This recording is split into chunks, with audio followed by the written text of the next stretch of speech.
lesson 20. We continue reading from the Hatha Yoga Pradipika chapter 2, Sutra 8, which is a continuation of Nadi, Sodhana, Pranayama.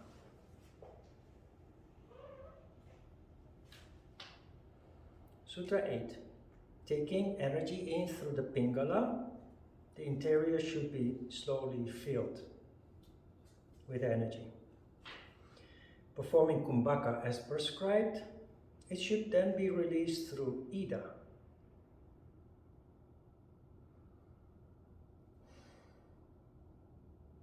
You understand what the author is telling you to do? He's deliberately spraying dust in your eyes. He's deliberately causing confusion. You cannot learn this without a guide. The first part, he used the moon and the sun. But he's not mentioning the moon and the sun now.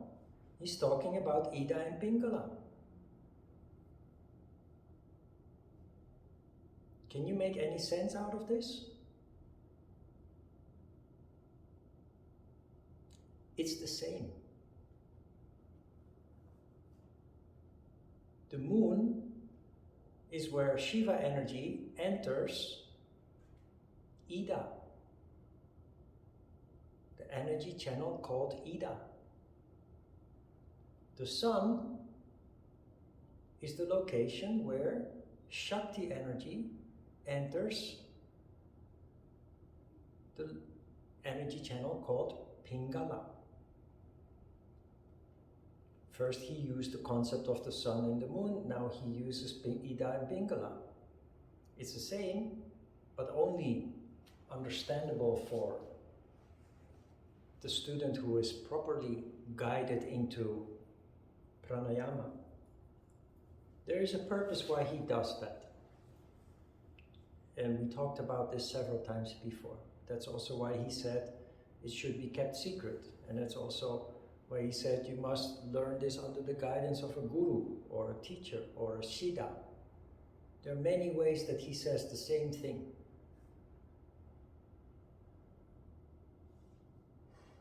So, taking energy in through the Pingala is which energy? It's Shakti energy. Only Shakti energy flows through Pingala. Pay attention that he uses deliberately the word slowly. He uses that word many times. Slowly. Also gradually. So that is the reason why you count with Om. Om 1. Om 2. Slowly. Because if you rush it, it has no effect. It doesn't touch you. Then, performing Kumbhaka as described or prescribed, you learn how to do Kumbhaka with the root lock and the throat lock. That is how it is prescribed. It should then be released through Ida. So which energy is that? Shiva. So what we have here is in fact Vashti, but now with a count and a structure. You let energy in, Kumbhaka, retention, and then you let energy out, followed by another retention. That is the first cycle. And it follows the same count that we had just before. Energy in, Shakti energy in through the bottom. So Shakti energy in, counting to 12. Retention, counting to 48. Then Shiva energy out, counting to 24, and a final retention, counting to 48.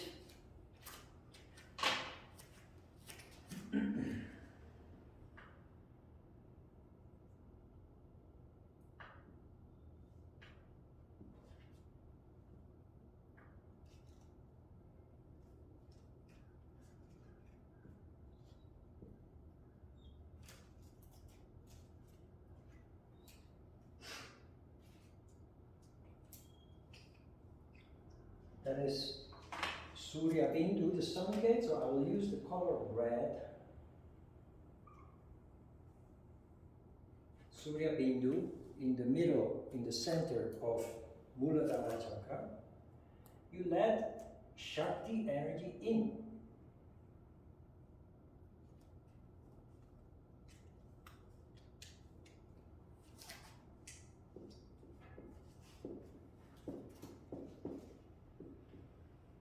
Counting to 12. Retention, Kumbhaka, counting to 48. And then you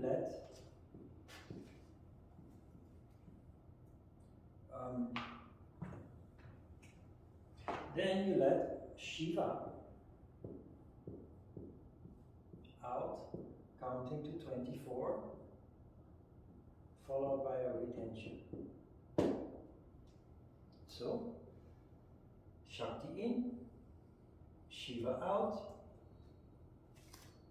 and it's basically the same principle that we saw with Vashti, sucking up water and then expelling it again. Except now we have a structure and a count. That's not all.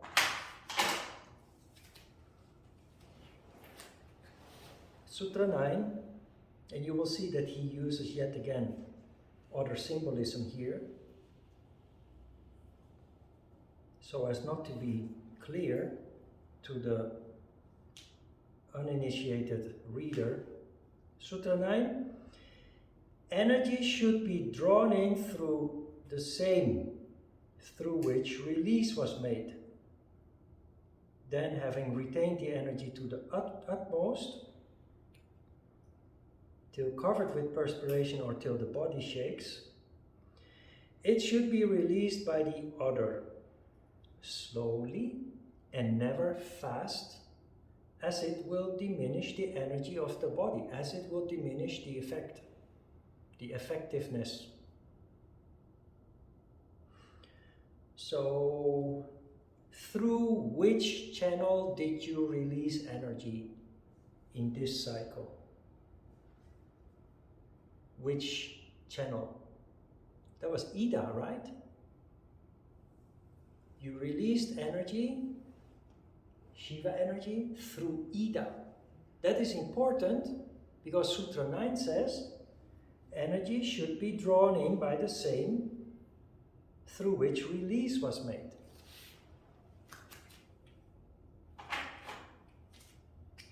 Ida. So, to the initiated reader, that means that you let me draw another one.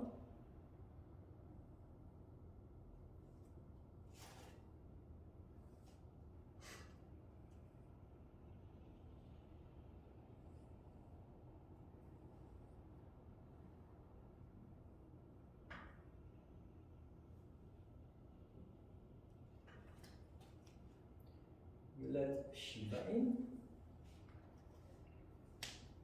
through Ida, that can only be Shiva. Then, having retained the energy to the utmost, till covered with perspiration or till the body shakes, it should be released by the other. The other, of course, being Pingala.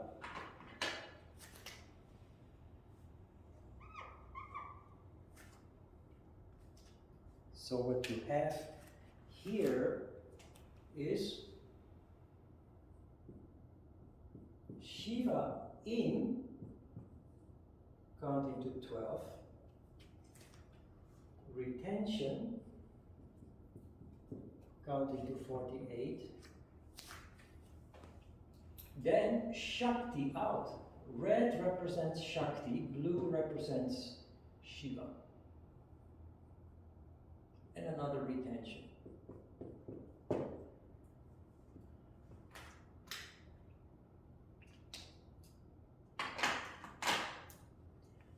This is Dauti.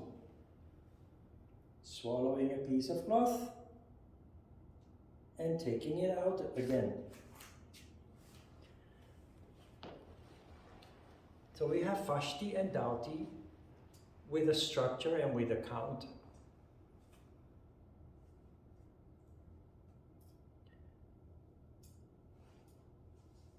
Between square brackets, the sutra says, till covered with perspiration or till the body shakes. Like everything, this should not be taken literal. Perspiration is what? Is heat. When you're hot, you start to sweat. When do you shake? When you're cold. This is symbolical language for Rajas and Tamas. Shakti domination is heat.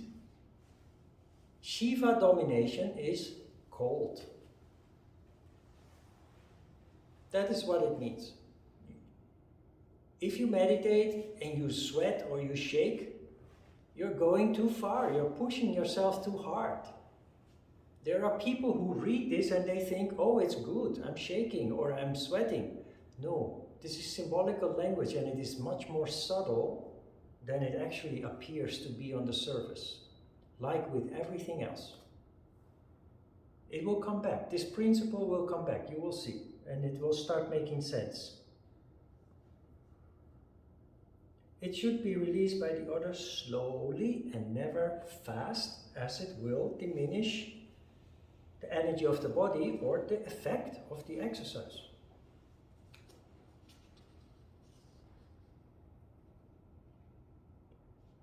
Sutra 10 and the last one. If the energy is drawn in by the Ida, it is ordained that it should be released by the other, Pingala. If drawn in through the Pingala, then having retained it, it should be released through the left, Ida. Those who have perfected themselves in Yama by continually practicing energy control, according to these instructions, through the right and left channels, have their nadis purified in not less than 3 months. This sutra is not a new instruction, it is a confirmation of the previous two. It confirms that when you let energy in through Pingala, you should release it through Ida. And the second instruction or confirmation is that when you let energy in through Ida, it should then be released by Pingala. We have 2 cycles here. We have 2 cycles. What you learned in the first session is a one-time experiment. So you forget about that.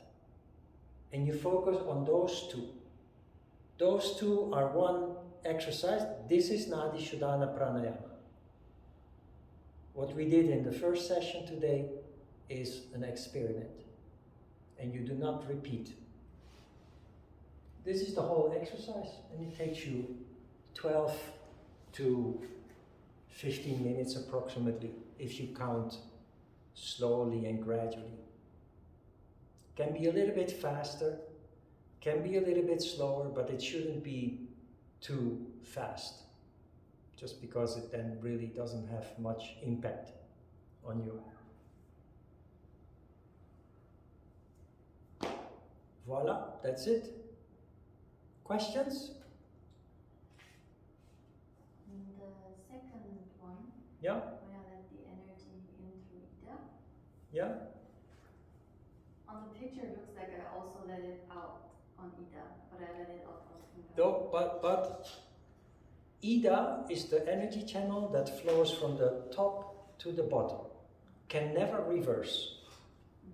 And in the same way, Pingala flows from the bottom to the top, can never reverse. So energy that comes out from the top can only be through Pingala. Energy that comes out through the bottom can only be Shiva energy, can only be energy that flows down. If you do not understand these concepts, you have no idea what is written here. It is confusing because he uses the sun and the moon, he uses Ida and Pingala, then he says what you do with the one channel you then have to do with the other channel. He deliberately throws up confusion here so that it cannot be abused.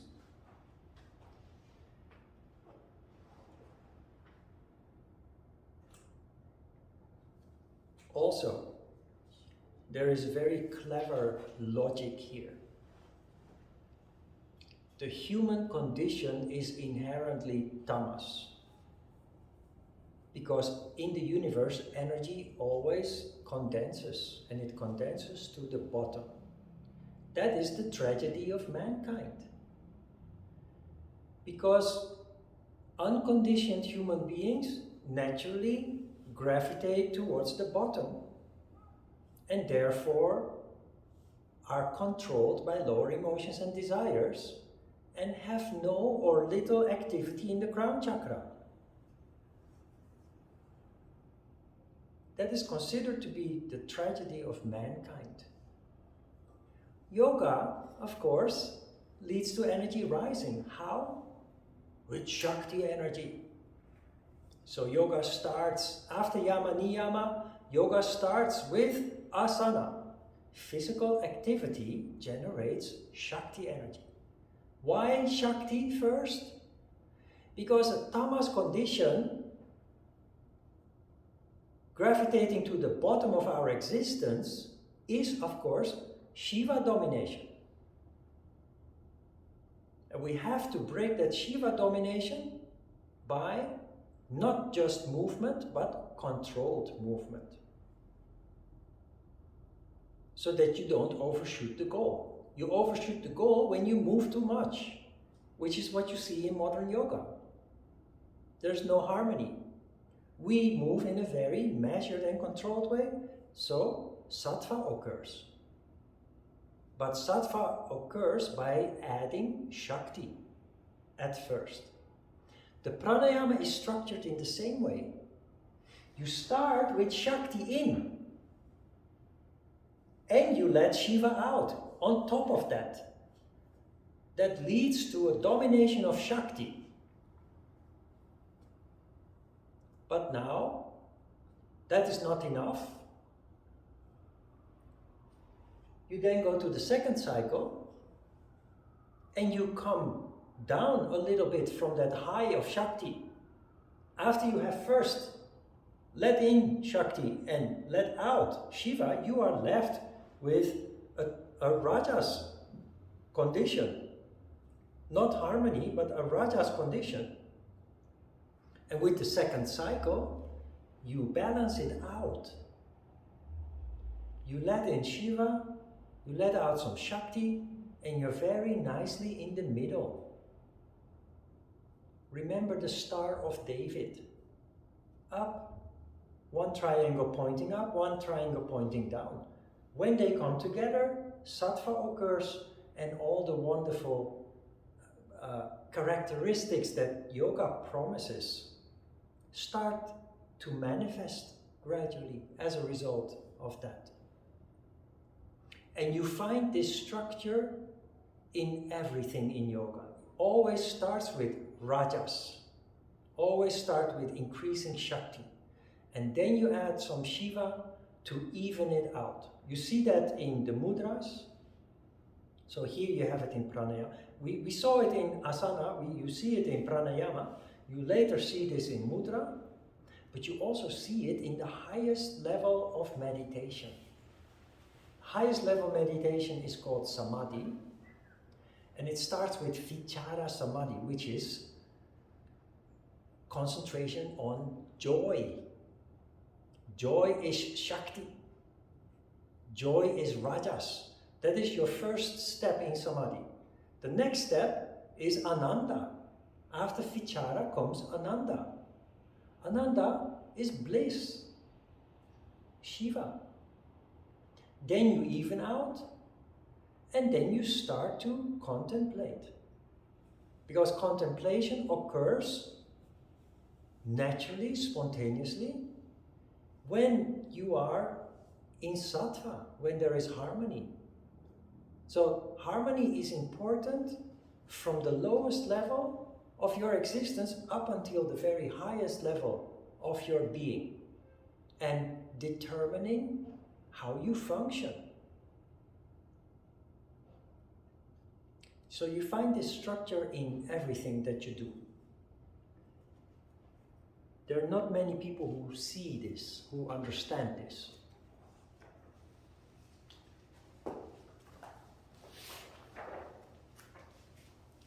Questions?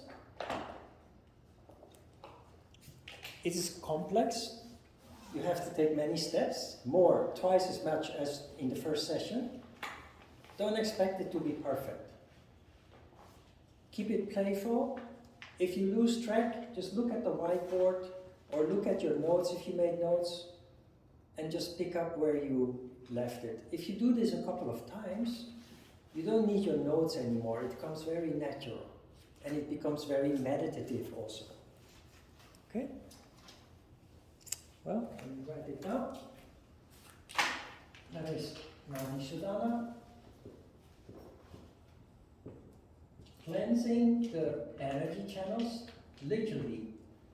That is what this means, cleansing the energy channels, the nadis, and the remainder of the time, concentration on nada. 25 minutes. People in the past have said, all that counting, and the count will increase steadily.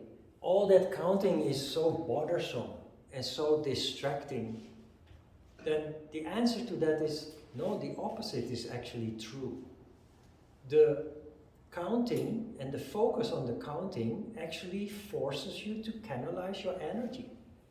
It is because of this that when you start concentrating on nada, nada is much more intense, much more focused, because your mind is much more focused. What comes to mind when you think of the counting is what you do when you can't fall asleep. What do you do when you can't fall asleep? You count sheep. When you count sheep, why can't you fall asleep in the first place? Because your mind is scattered. Your mind is busy and distracted. That is what keeps you awake. What happens when you count sheep, or anything else for that matter, is your mind becomes focused and calm. And because it is night and melatonin is spreading in your brain, you're finally allowed to fall asleep. The scattered thoughts are gone, and you forced that to happen by counting. Counting is in fact a form of control of the mind. And that is why the meditation usually ends up getting better as a result of the pranayama. Okay, let's give it a try.